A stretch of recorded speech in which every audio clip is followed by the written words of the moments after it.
the Texans will get a much briefer look at Garoppolo on Saturday than they got last season.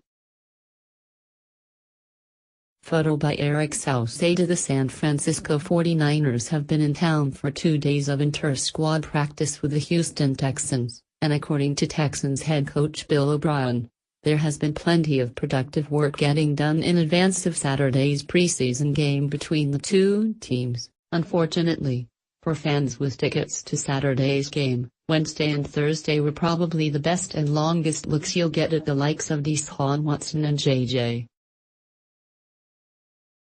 O'Brien all but said that the entrenched starters in this team will either play sparingly, if at all. That's bad news if you were expecting to get your regular season's money's worth out of your preseason ticket. Still, from an evaluation standpoint for players, say, 35 through 90 on the roster, Saturday is critically important, which is why I'm excited to watch. Here are 4 things that I will have my eye on this Saturday night. 4.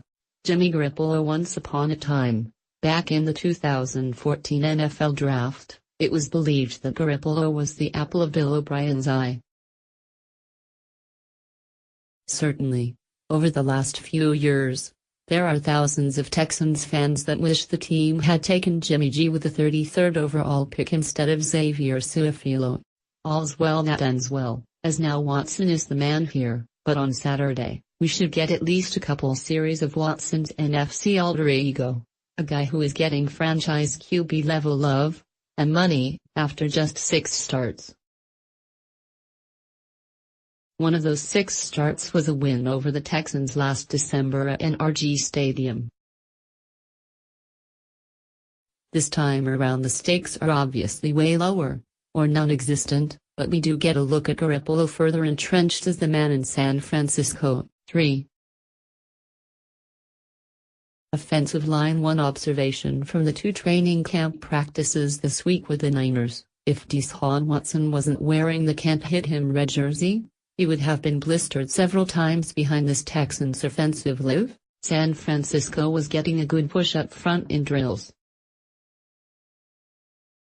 In the regular season, there will be ways you can mask this line's deficiencies by putting Watson on the move, play action and so forth.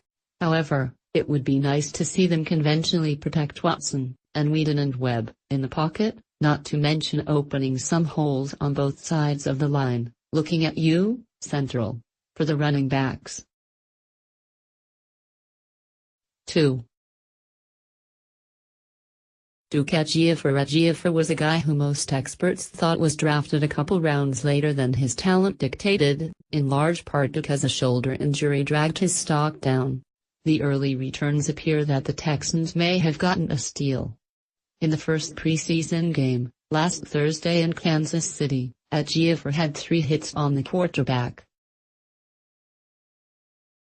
If all of a sudden, they have one more pass-rushing weapon to add to the big names like Watt, Clowney, and Merciless, look the hell out. 1.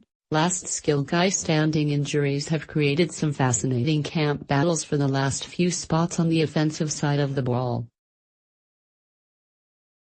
Donta Foreman's remaining on the PUP list has opened things up for Alfred Blue to, once again, make the team, with young guys like Jermaine Pope, who is trending closer to a lock to make it, and Lavin Coleman making their presence felt.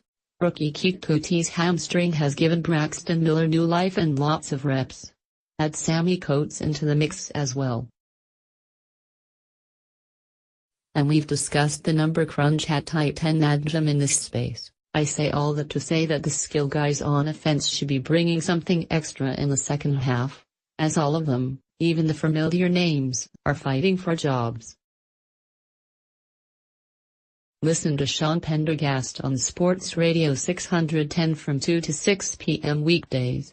Also, follow him on Twitter at twitter.com/weblink and like him on Facebook at www.facebook.com/weblink.